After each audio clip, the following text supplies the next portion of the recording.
how do we know we're no longer in an emergency situation, and how do we define that? And also, it provides incident management structure for coordinating and deploying all of the resources that we need in order to have an effective response on LUMA's part and to coordinate effectively with other agencies in that response. So in terms of the process that we followed thus far, very simply 3 stages that we're using here to be able to illustrate what we've done. We outlined and defined the objectives of this plan. We brought together, as I mentioned, a team of subject matter experts. We've looked at the applicable laws, the regulations, standards, key stakeholders as an initial step. And then we've been able to, through our gap analysis and data assessment, to look at PREPA's information regarding emergency management. We've been able to observe operations in the emergency mode in a couple of situations. We've reviewed the existing plans, and then we've been able to look at what the gaps are between either practices or plans and industry-leading practices, and what kind of practices we think are necessary to address the needs here in Puerto Rico. So with those 2 stages complete, we have been developing the emergency response plan. And I'll talk a little more about kind of what is contained in that plan on the next slide.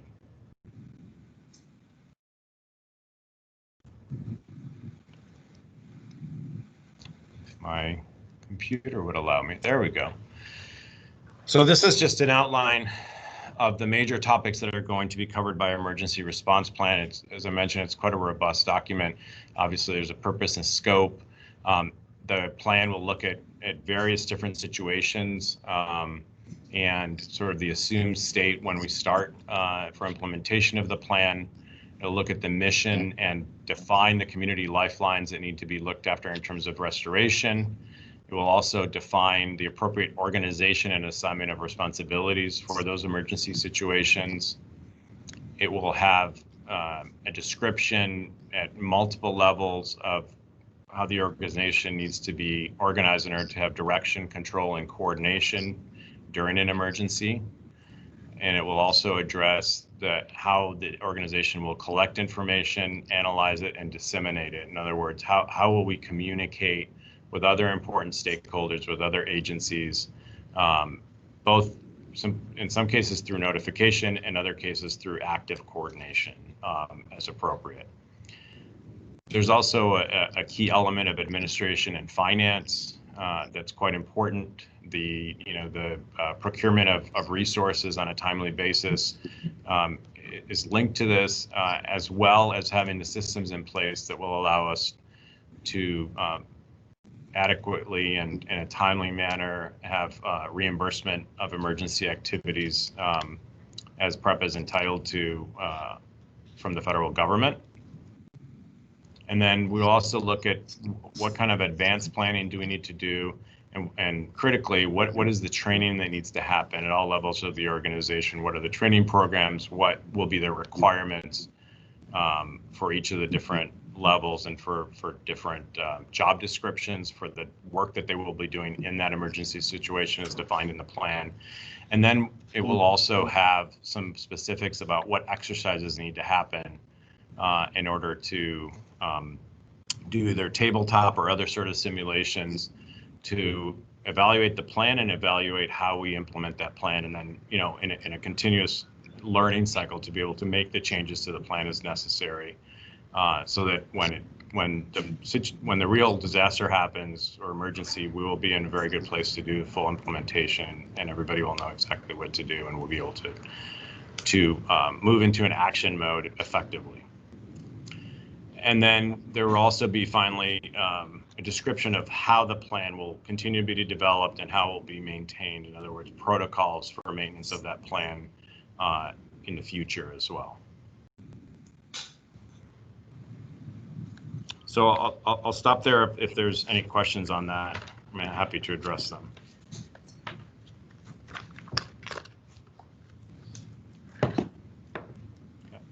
In terms of our current schedule for LUMA's development of its emergency response plan, we have completed the initial draft of the plan. We are in that process right now.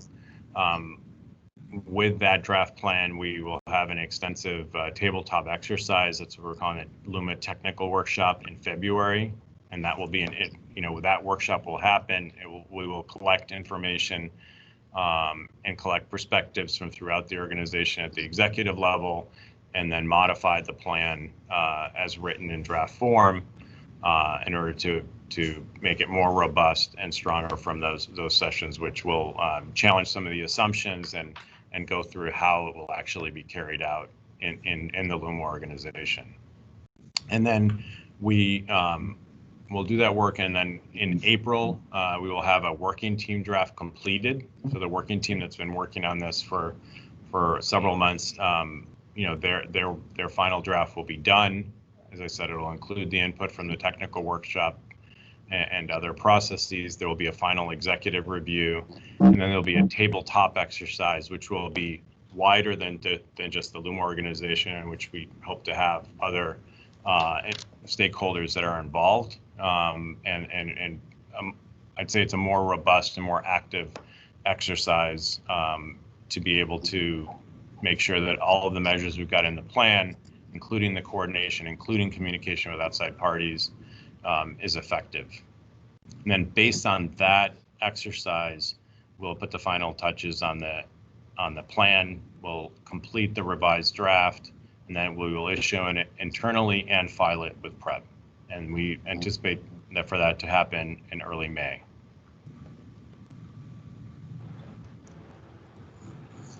Yeah, Mr. Hurtado, this is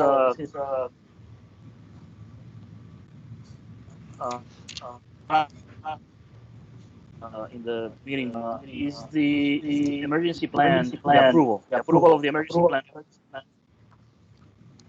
Is it okay? I hear myself. Voice can everybody their Commissioner, we hear you with an echo also. What about now? Okay. Better. Great. Yeah, there was a microphone open. Okay. Sorry, Mr. Hurtado, I'm going to start over again. Is the approval of the emergency plan a precondition for the service commencement date?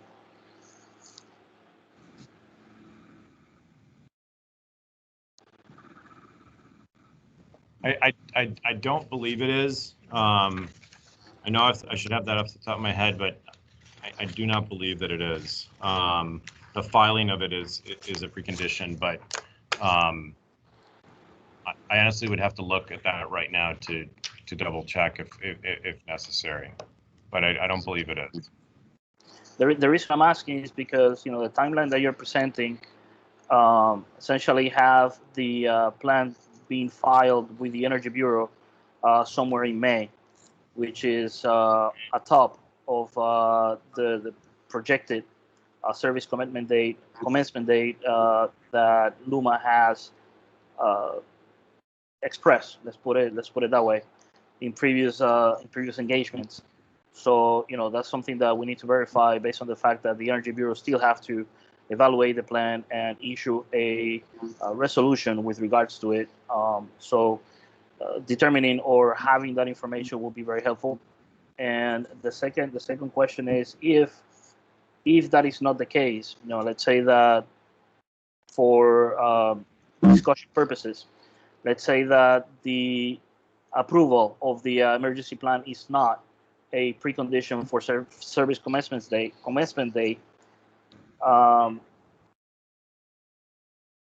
is the filing of such plan could be construed or could be interpreted as the plan being significantly complete? Well, maybe I'll start with this. First of all, I'll confirm it's not a requirement under the operation and maintenance agreement that the plan be approved. Okay. It is a requirement that it be submitted. In order for that submission to happen, it will be a full comprehensive plan, because we have to have, and I ran through a little bit of the process, it has to be effective. We have to be able to use it on a practical basis. So we do plan to have a fully complete plan at that stage. and one which at that point we will have already drilled and done exercises with and have the benefit of that work incorporated. Okay, thanks. Those are the questions that I have. Thank you very much. Thank you, Commissioner. This is Commissioner Mateo regarding having a full plan.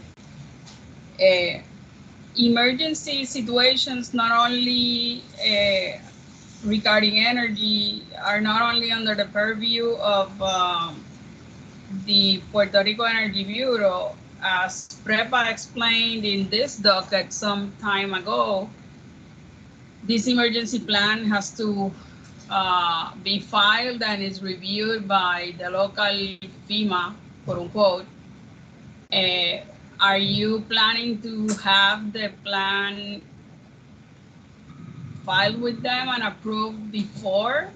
Or are you gonna use PREPA's existing plan if there is one in effect at that time to run the operation? What's gonna happen? How is Puerto Rico gonna be sure that you have an effective plan that beginning the hurricane season ensures that you are gonna be correctly handling any contingencies? Thank you for the question, Commissioner. Yes, the Puerto Rico Emergency Management Bureau, the PREMBI, I think is what you're referring to. And yes, it has to be filed with the emergency management plan has to be filed with them. Before it's filed, we'll have, our team, will have gone through with them what our plan is. Part of our plans in those exercises would include PREMBI. So they'll be well familiar with the plan. We've also begun coordination and communication with FEMA, the Federal Emergency Management Agency. I believe that they're in the midst of preparation and have done quite a bit of work across the Caribbean, including Puerto Rico, for some revised protocols for emergency management. We will include them in communications and in preparation as well. So when our full intent is that when the hurricane season starts, we will be 100% ready to respond. And so that's why we have a quite robust process and review so it's effective. When we start operations, we will be able to put that plan into effect. Without having any final saying from any agency, just conversations. Well, I wouldn't characterize it as just conversations because they would have participated in specific tabletop exercises or other simulations, and we would have shared with them the plan. I'm not certain, Commissioner, whether there's a pre-approval before a plan is effective. It's required from any of these agencies, from an electric utility. They certainly look at it, and because of the exercises, they're part of it. But there's not a period of waiting in order to get an approval before you can utilize the plan.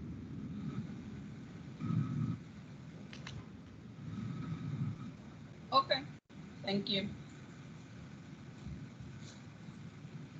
Thank you, Commissioner. Any additional questions from the commissioners? Not from me at this time.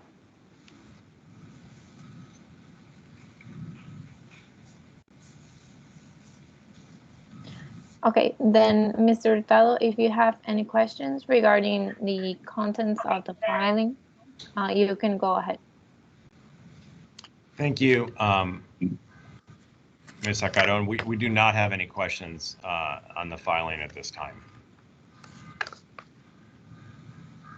So Mario Hurtado, really quick, Jorge Camacho, for the benefit of the commissioners, are you contemplating including any mutual aid agreements with your filing? So mutual aid agreements are a critical component of readiness and of having the available resources, and having those mutual aid agreements in place and effective is part of what we want to do and will have done before the start of the hurricane season. And the use of, how those resources are utilized depending on the situation you know, that will also be part of the plan.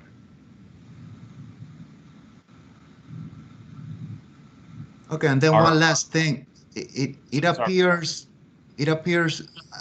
from the language on the contract, it appears that the plan needs to be effective on the service commencement date. And maybe some pondering needs to be afforded to how can the plan be effective without a PREPS review?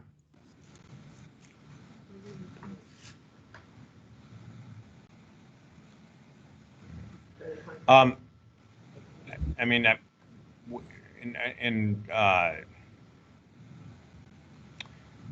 think that our interpretation of effective means that it is ready to go and that it has been completed and comprehensive and that we've made the submissions that are required.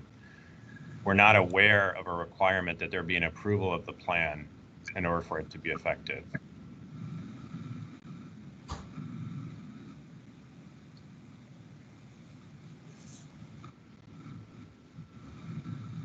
Thank you.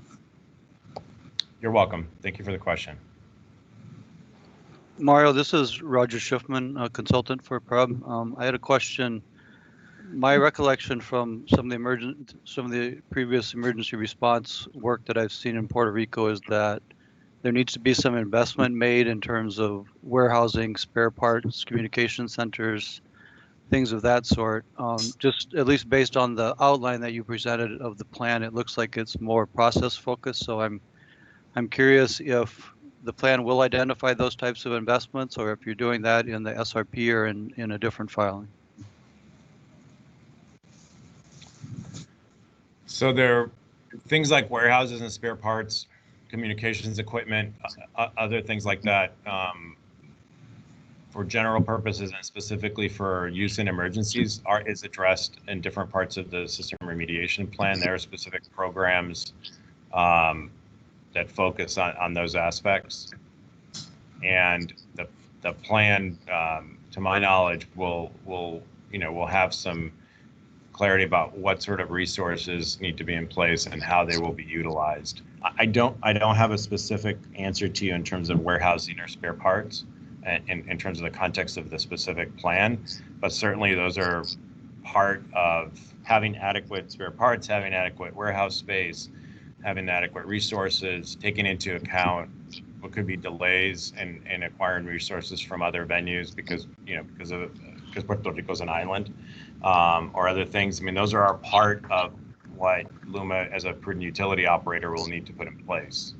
And those are, we've certainly, as part of our gap assessment overall of the utility operations, have looked at those aspects. And we have plans in place to remediate those aspects where we found that they might be lacking. Okay, thank you. Thank you.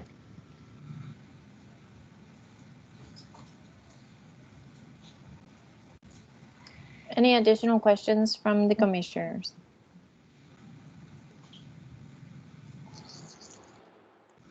Not at this time.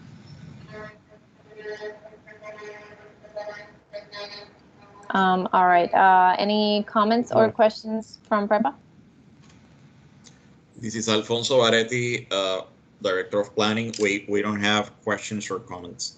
Thank you. Thank you.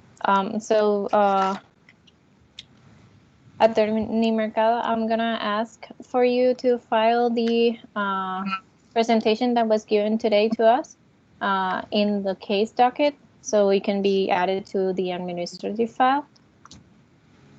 Yes, and thank you. And there not being any more questions or comments, I'm gonna go ahead and thank everyone for your participation during this afternoon. And we are going to conclude today's pre-filing technical conference at 2:33 p.m. on January 15, 2021. Thank you again, everyone. Thank you very much. Thank you all. Thank you. Thank you. Have a good weekend.